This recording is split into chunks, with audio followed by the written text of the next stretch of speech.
para sahabat, perhatikan saya.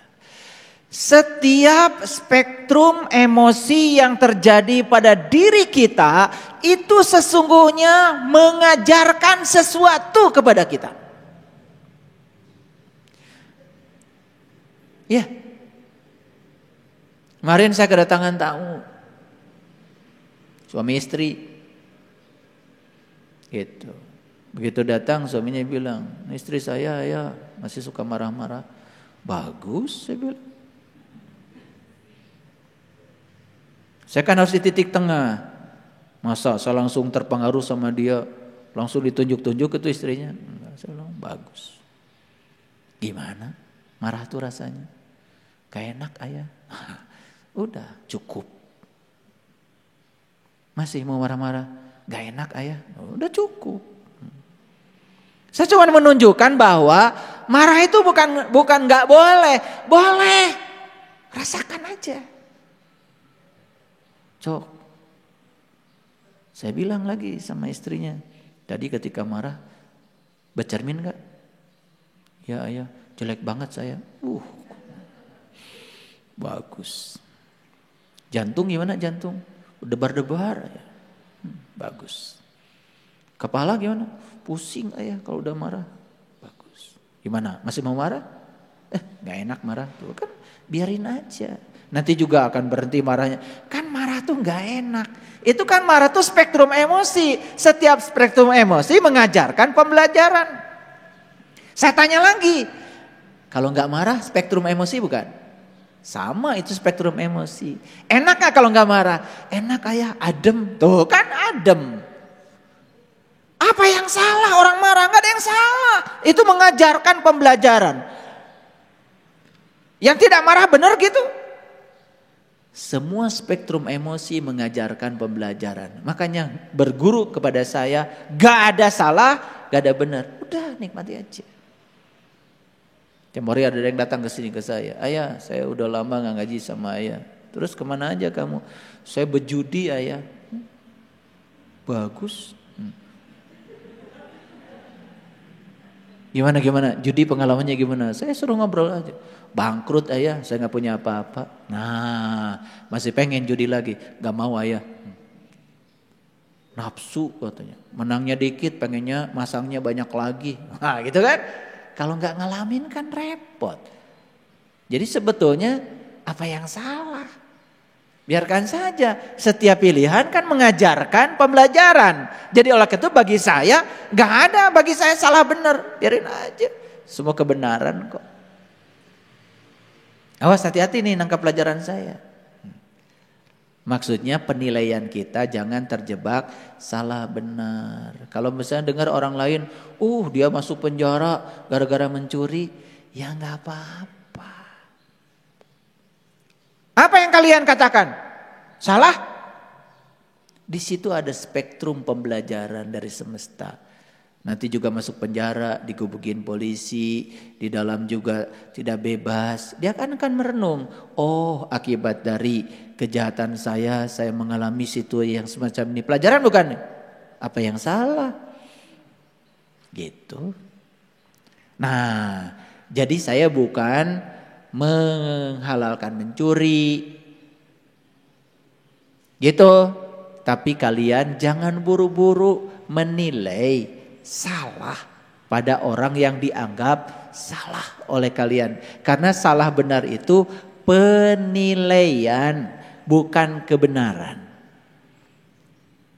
Oleh karena itu pelajaran yang paling berharga, catat. Setiap spektrum emosi mengajarkan pembelajaran yang amat berharga.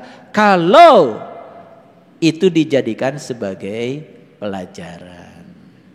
Nah, makanya banyak orang mengalami kejadian di semesta ini, tetapi dia tidak dapat pelajarannya. Itu yang keliru.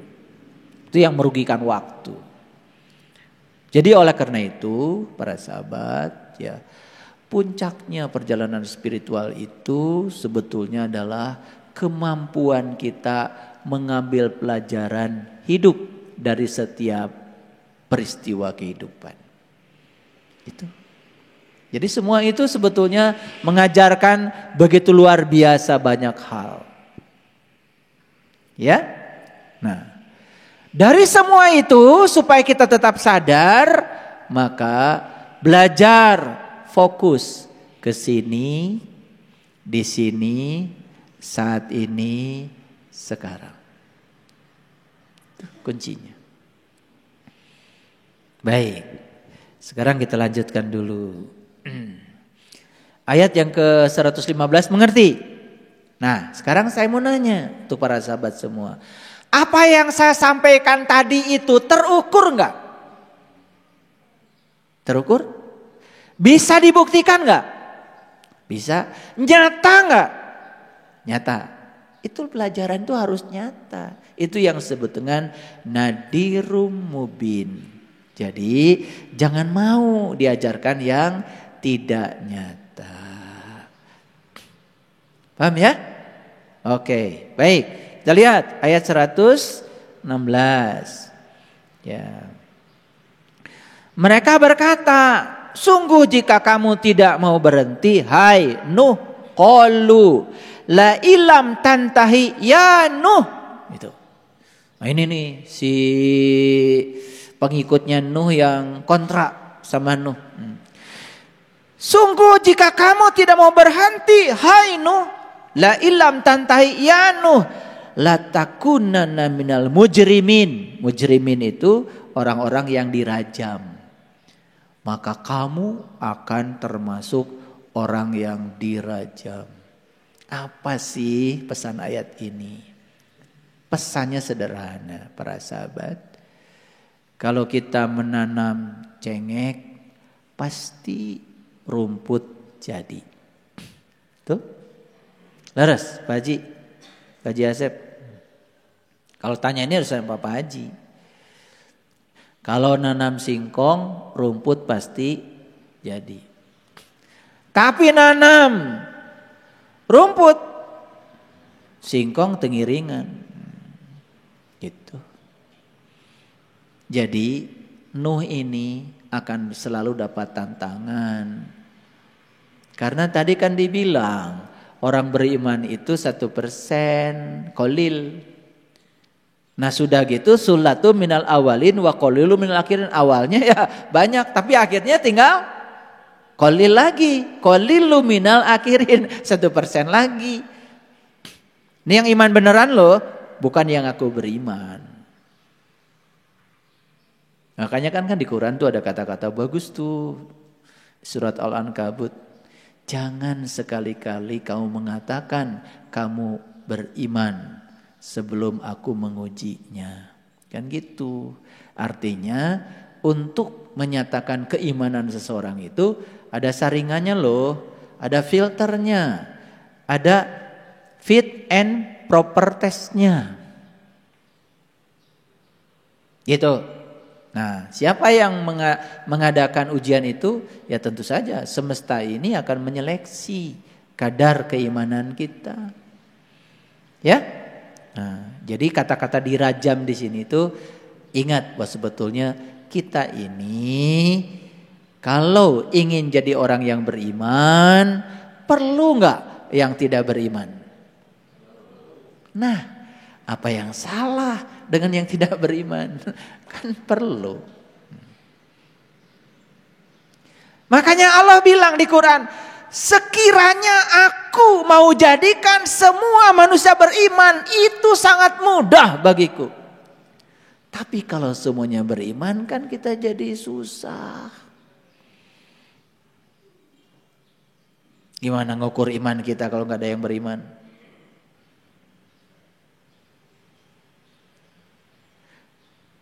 Makanya Allah juga bilang sekiranya aku mau aku jadikan semua di semesta ini jadi orang kaya.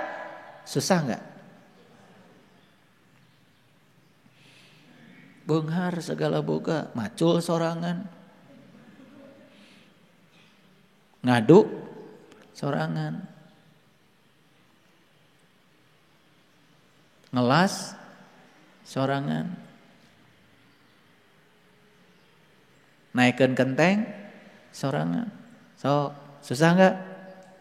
Kamu ngan batur ge sarua beunghar.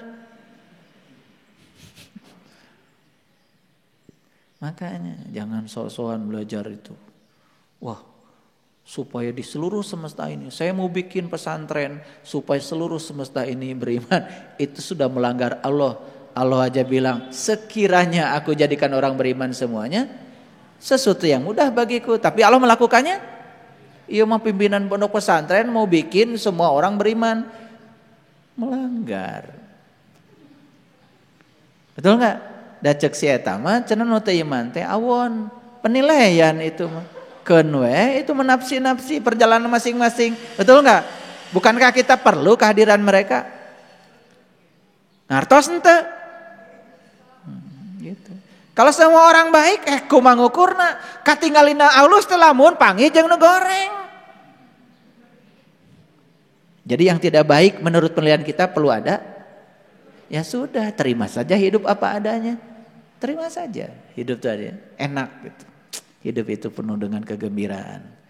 Tong cegekan maka kabatur. Jangan usil, jangan komentar, maafkan, biarkan. Gitu. Ya, paham?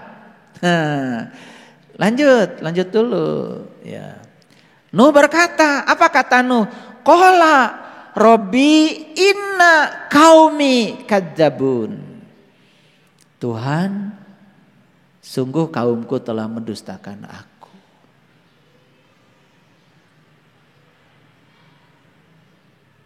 Sedih nggak Nuh didustakan kaumnya?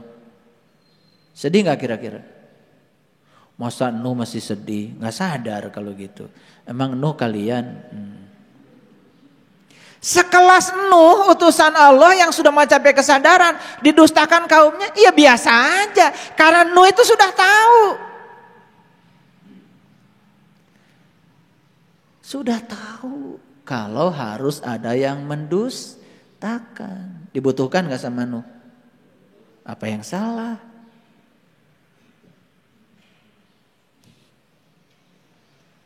Ini kebiasaan kalian.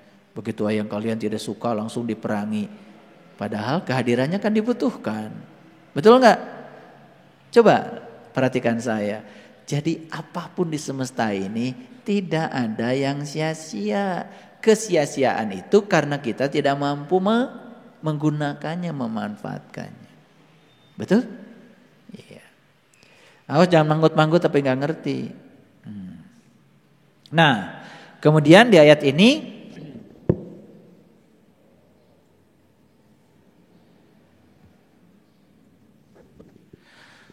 ya, faftah baini wa bainahum fathan. Faftah itu putuskan. Baini wa bainahum, antara aku dengan mereka, fathan, dengan keputusan. Wa najjini wa mamma'ah, ya, wa mamma'iyya minal mu'minin. Ya. Maka putuskan.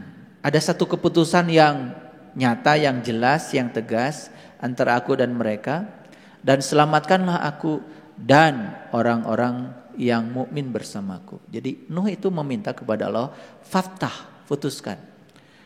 Fathan itu putusan yang setegas-tegasnya, sejelas-jelasnya, ya, antara aku dan mereka. Jadi maksudnya Nuh itu meminta beda, pisahkan gitu. Jadi orang yang ikut Nuh dengan orang yang tidak ikut Nuh itu tolong tunjukkanlah perbedaannya gitu. Kira-kira begitulah. Ya. Nanti juga akan kelihatan yang ikut yang enggak ikut bedanya. Betul enggak? Jadi supaya ya orang-orang yang antara ikut dan tidak ikut itu kelihatan. Makanya kan di Quran dikatakan summa aurasnal kitabal ladzina astafaina min ibadina faminhum dzalimun li nafsi faminhum muqtasid faminhum sabiqun bil khairat biiznillah.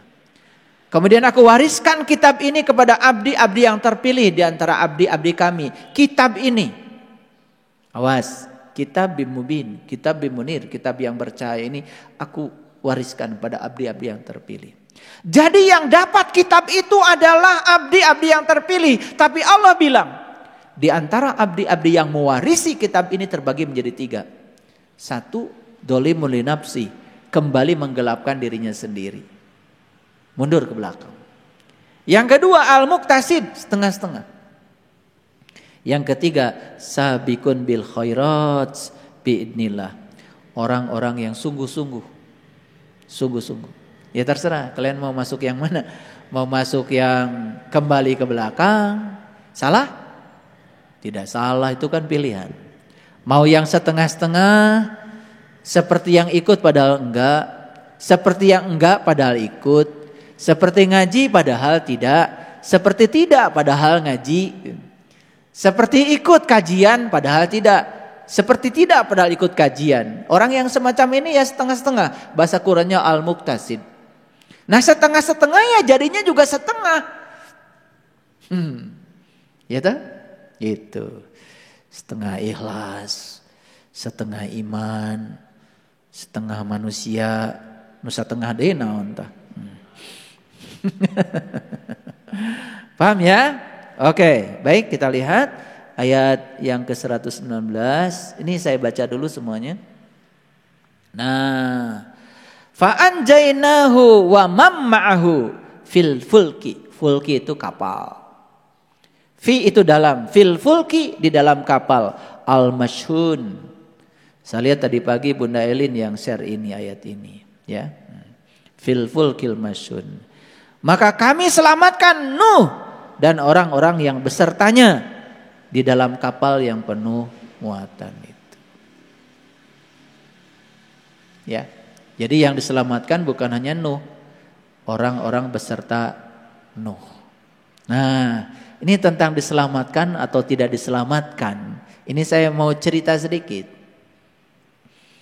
Karena biasanya kan kita suka terjebak oleh dualitas. Hati-hati ya, karena ini keterbatasan kata-kata. Kalau ada orang, ya ada orang di sekitar Gunung Merapi meletus. Ini ada rumah yang tertimbun oleh abu, ada rumah yang tidak tertimbun oleh abu. Yang mana yang diselamatkan? Mana yang diselamatkan Allah?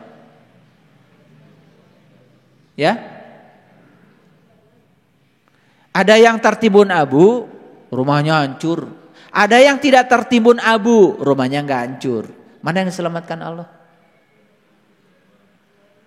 Nah harusnya kalau orang yang sadar, ya dua-duanya juga diselamatkan sesuai dengan kebutuhannya masing-masing. Yang ini perlu ditimbun, yang ini tidak perlu ditimbun, kan begitu. Itu yang terbaik bagi mereka. Nah kalau kita sudah tidak terjebak oleh dualitas, kita tidak akan berkata yang diselamatkan itu yang tidak tertimbun.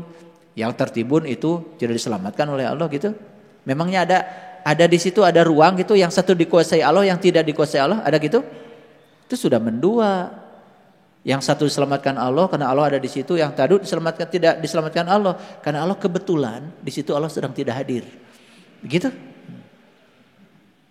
Tapi kan kita sudah terbiasa ngomong begitu, betul enggak? Makanya doa kalian tuh pasti semoga dilancarkan, diselamatkan, dimudahkan, kan gitu. Doanya ya udah kayak gitu modelnya. Betul enggak? Iya, doa orang yang sadar enggak begitu. Ya Allah, kuatkan pundakku. Apapun yang harus aku gendong, kuatkan pundakku. Tidak minta ya Allah ringankan. Ya udah dikasih ringan-ringan aja kata Allah. Darah ge kurupuk deui. Dan minta juga yang ringan terus sama Allah. Betul enggak? Iya.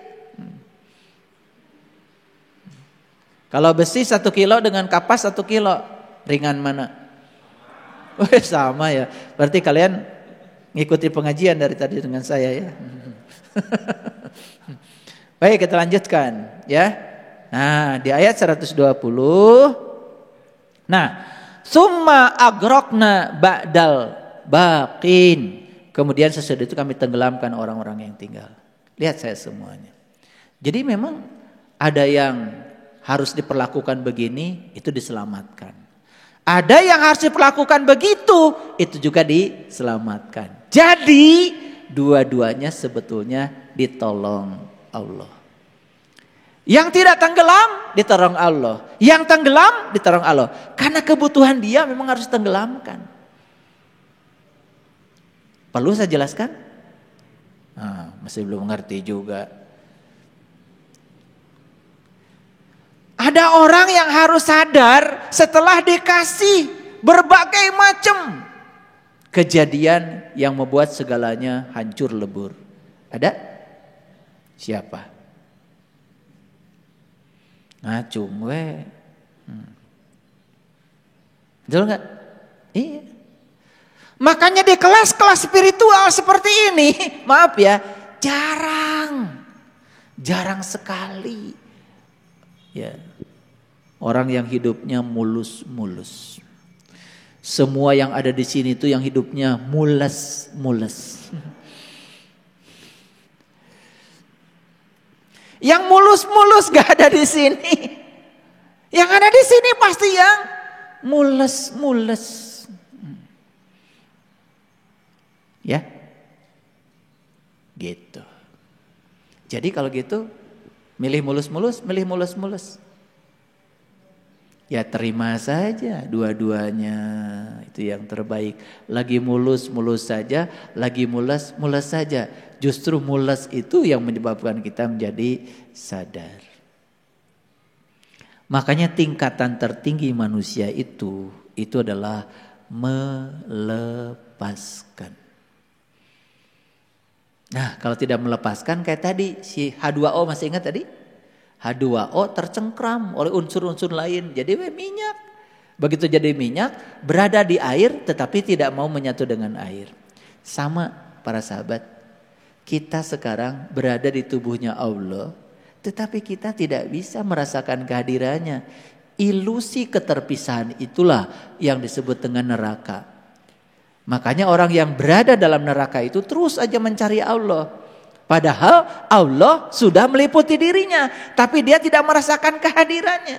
Bahkan menganggap Allah itu di tempat yang jauh. Karena dirinya terpisah dari Allah. Nah, ilusi keterpisahan itu sebetulnya berasal dari keseringan dia melanggar kemurnian dirinya sendiri. Bisa dibayangkan sekarang ya. Jadi kalau kita makin tua harusnya makin melepaskan. Ini makin tua makin mengikat. Wih, luar biasa. Ketika nanti keluar dari sini, masuk ke sini, ya tidak bisa bersenyawa. Ya, oke. Nah, oleh karena itu maka tingkatan tertinggi sebagai manusia adalah melepaskan. Tingkatan tertinggi dalam belajar apa? Tingkatan tertinggi dalam belajar apa? Kesadaran. Makanya kalau ingin belajar di kehidupan, jangan di universitas. Di universitas setelah intelektual mungkin kita jadi pinter, tapi pinter belum tentu sadar. Syukur kalau bisa pinter sekaligus juga sadar. Kan tergantung dosennya. Dari dosen nanti sadar, piraku mahasiswa tiba-tiba sadar. Betul nggak? Iya. Makanya kita perlu ya cari ya sekolah itu yang membuat kita sadar. Iya. Dosennya bilang, air menguap pada suhu 100 derajat. Mahasiswanya dengar. Begitu ditanya di ujian, berapa suhu air ketika air menguap? Jawabannya 100. Kata siapa? Kata Pak dosen. Bapak atau ibu ya?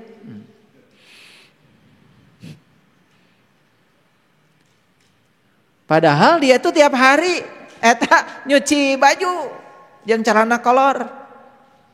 Habis nyuci di kemana? Kan digantung. Betul nggak? Berapa suhu udara di situ? Kartos ente ya teh. Mang Ujang tadi ngepel pagi-pagi. Ada airnya nggak di situ? Kemana tuh air? Menguap. Berapa suhu lantai? Kan gak 100 derajat. Jadi kalau gitu air menguap pada suhu berapa? Pada suhu berapa saja. Makin tinggi suhunya makin kencang nguapnya. Gitu. Karena dia diajarkan oleh yang gak sadar. Air menguap pada suhu 100 derajat. Semua kur. Berjamaah salahna. Iya. Saya tanya guru-guru IPA. Air mendidih pada suhu berapa? 100 derajat. Di mana? Ngaos buku. Pira oge eta cai ngagolak. Nyokot termometer. Asupkeun ka dinya. Ukur.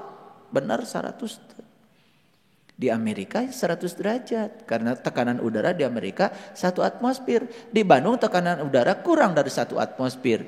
Sebelum 100 derajat air sudah mendidih. Dacek yang cenah diajarna. Gitu hasilnya. Sadar gak? Iya. Makanya coba belajar agama, belajar sains. Harus sama orang yang membuat kita sadar. Iya mau ngaji geus loba malah teu sadar. Nah, tingkatan tertinggi dalam kehidupan adalah kebahagiaan.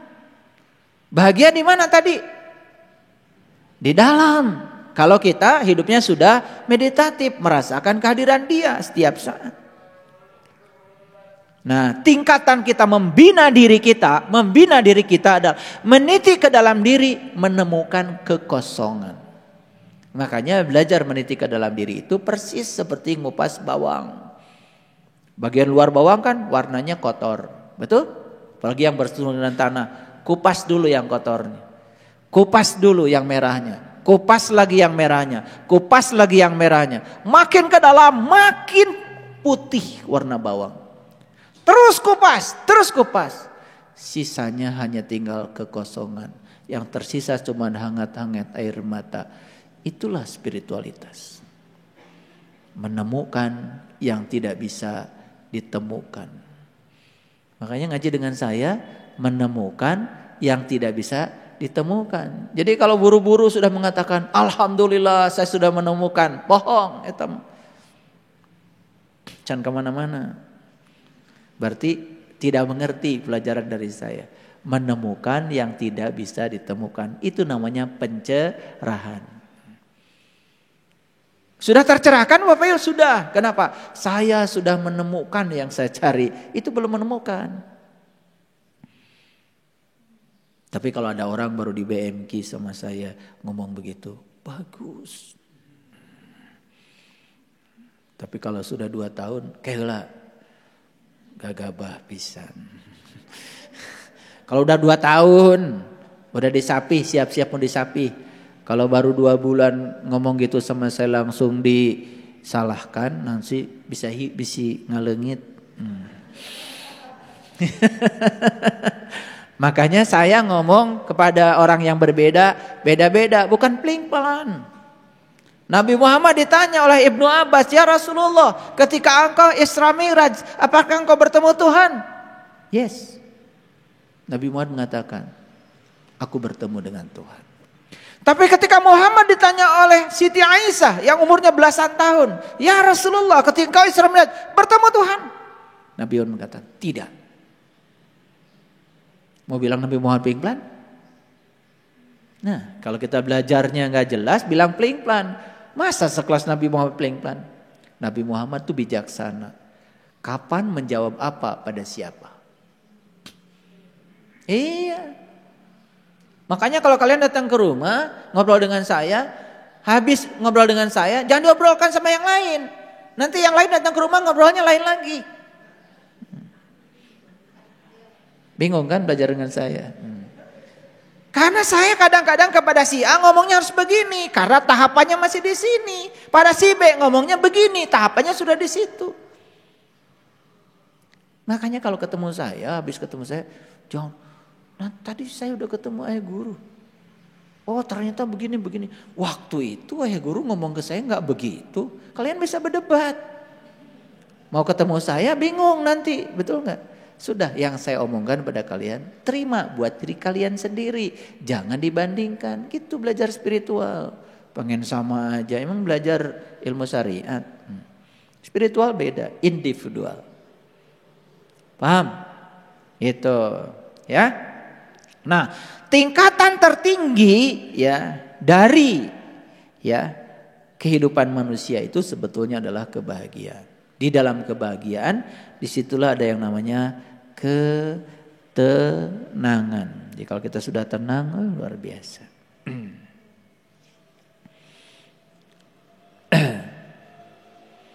Baik, saya lanjutkan dulu. Nah, inna fi zalika la ayatan wa ma kana aktsaruhum mu'minin. Di sini ada lagi kata-kata kasiro, aksarohum, ya. Sungguh pada yang demikian itu benar-benar terdapat tanda-tanda Allah. Tetapi kebanyakan mereka tidak beriman. Ada muncul kasiro, aksarohum, kasiro. Jadi yang tidak beriman menurut ayat ini banyak. Berapa persen? Kasiro, 99%. Wah, semua penelitian cari orang yang tidak beriman. Punten ibu, ibu beriman? Iman tuh, catat iman. Masuk rumah, assalamualaikum. Punten, ada ibu iman tak? Iman. Assalamualaikum. Bingung nih ayat ini. Kok semua saya tanya menurut riset iman semua. Kade eta mengaku. Da iman mah teh kudu ditanya. Enggak usah tanya. Punten ari ibu iman teu tingali kalakuanana. Nah, saya setting. Jadi kalau ingin tahu orang beriman, lihat cara parkir mobilnya.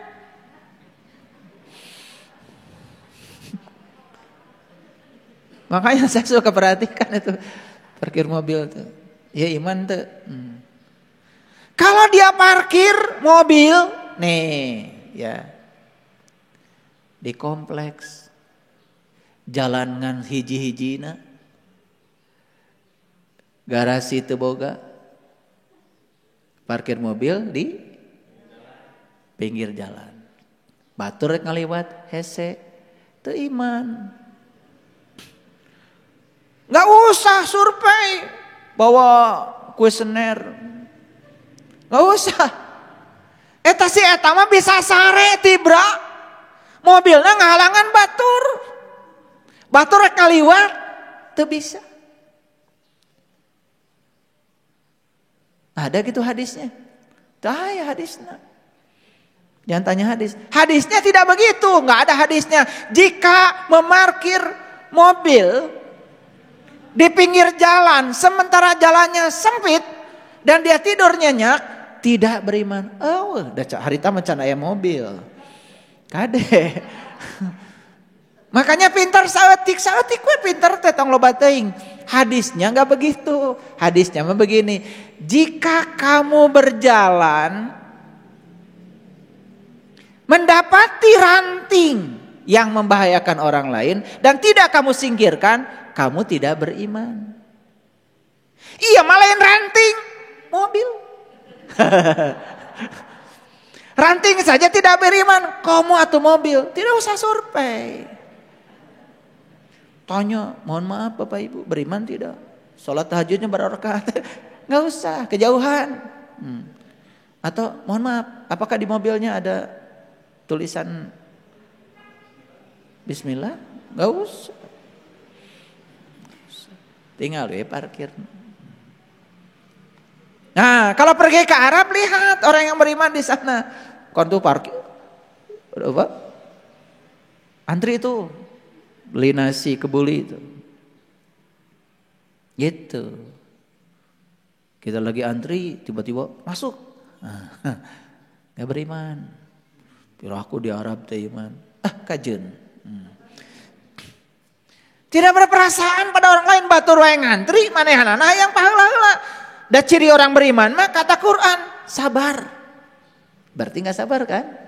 Terburu-buru hayang panggancangna, hayang panganggeusna, paduli batur geus nangtung sabarajam. Teu iman.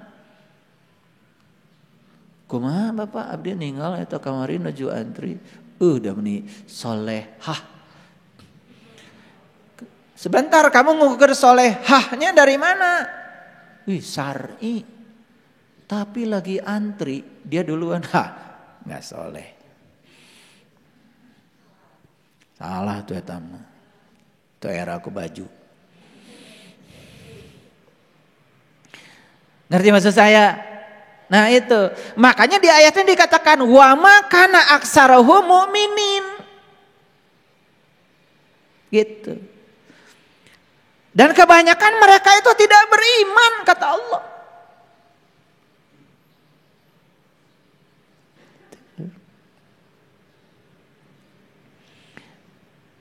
Saya punya doa bagus ini, tapi doa ini dari Bunda Teresa. Mau saya bacakan nih. Bunda Teresa doanya begini. Bebaskan aku ya Tuhan dari keinginan untuk dicintai, dari keinginan untuk dipuji, dari keinginan untuk dihormati, dari keinginan untuk disanjung, dari keinginan untuk dimintai nasihat, dari keinginan untuk didukung, dari keinginan untuk menjadi populer. Berani gak doa gini? Ulangi lagi. Bebaskan aku Tuhan dari keinginan untuk dicintai. Wanian Bunda Teresa. Wani gitu, doa gitu. Bukannya kalian mah doanya, ya Allah jadikanlah semua orang mencintai saya. Jangan ada satupun orang yang menyakiti saya. Bukannya begitu? Yang kedua, dari keinginan untuk dipuji. Berani gitu? Malah anu muji deui, geus ngadoa ieu. Sepi. Nah, teu anu muji deui. Ini sekelas beliau ya, ini doanya keren ya. Makanya kenapa saya bacakan ini, saya cuplik luar biasa. Ini orang yang berkesadaran, doanya saja udah kayak gitu modelnya. Bukan dilancarkan, dimudahkan lagi. Beda ya di WA kalian. Dari keinginan untuk dihormati coba.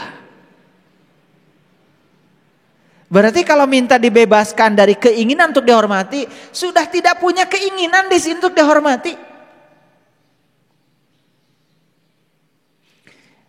Bebaskan aku ya Tuhan dari keinginan untuk disanjung, dari keinginan untuk dimintai nasihat,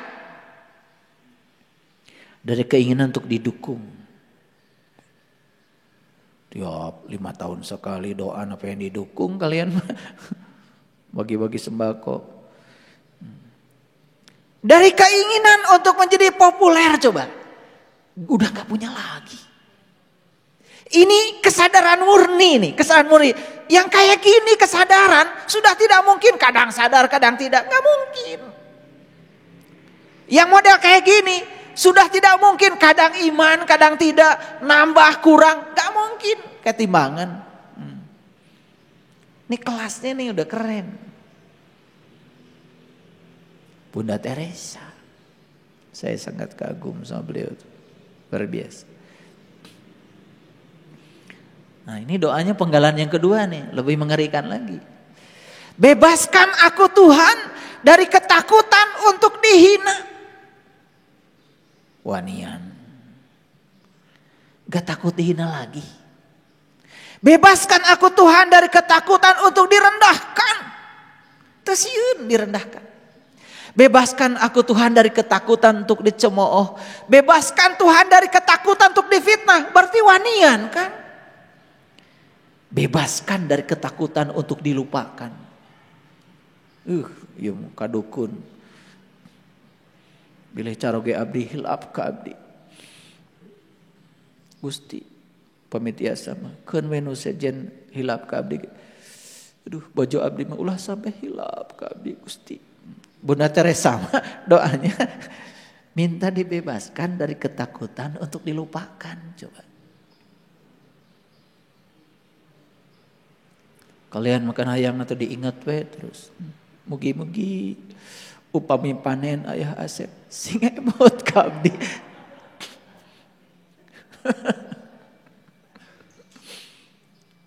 Gitu. Ya. Kalau Pak Yudi pergi ke luar negeri, semoga Pak Yudi Kalau lagi belanja di Belgia, ingat sama saya. Nah Bunda Teresa mah minta dibebaskan dari apa? Ini mintanya sama Tuhan kok. Tuhan bebaskan aku dari ketakutan untuk dilupakan. Dari ketakutan untuk ditertawakan. Dari ketakutan untuk dicurigai. Keun we batur cenah curiga ka abdi. Kan gitu. Coba wanita cok catat atuh. Nanti malam doa. Ya, nanti malam habis tahajud. Tuhan, bebaskan aku dari keinginan untuk dicintai, dipuji, dihormati, disanjung, didukung. Tuhan, bebaskan aku dari ketakutan untuk dihina, direndahkan, dicemooh, difitnah, dilupakan, ditertawakan. Inilah ciri orang yang sudah melampaui dualitas. Dipuji tidak terbang, dihina tidak tumbang. Keren. Saya ingin melihat dari wajah-wajah kalian tuh modelnya kayak gitu. Dipuji, tak irung, bekah. Iya, dihina sedikit kempes. Ceritanya udah jalan mendaki. Kumaha ya jalan mendaki ke mana ya teh. Makanya itulah kenapa di Quran ya dikatakan wa hadainahu najdain fala aqtahamal aqabah wa ma adraka mal aqabah fakkur raqabah.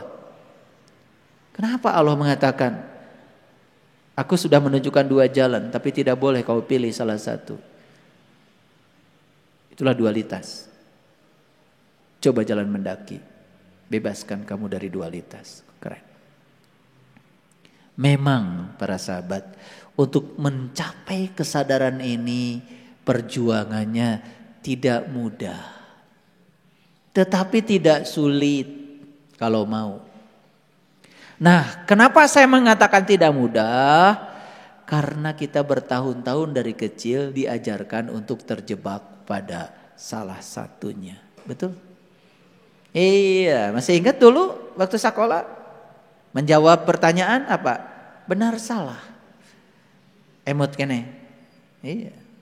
Nu bener kudu dibenerkeun, nu salah kudu disalahkeun. Lamun nu bener disalahkeun salah. Nu salah dibenerkeun ge salah. Begitu masih ingat? Dulu mah ada BS kan. Lamun THB TBS. Benar salah.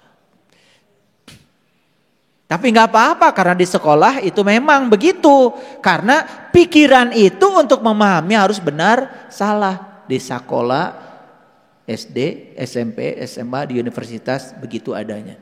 Tapi di kehidupan mah jangan eta teh BS teh tong dibawa kana hirup mah. Jadi benar salah yang di sekolah jangan dibawa dalam kehidupan. Di kehidupan mah kita harus belajar untuk bisa memahami semuanya apa adanya. Paham? Nah itu bedanya sekolah di universitas dengan sekolah di sekolah kehidupan. Di universitas lulus semuanya. Di kehidupan qalilam ma tashkurun. Yang lulusnya qalil, cuman 1%. Oke? Mengerti sekarang? Baik, kita simpulkan dulu. Jadi mulai sekarang kita sudah punya patron ya. Patron yang sangat jelas untuk kita mengukur diri.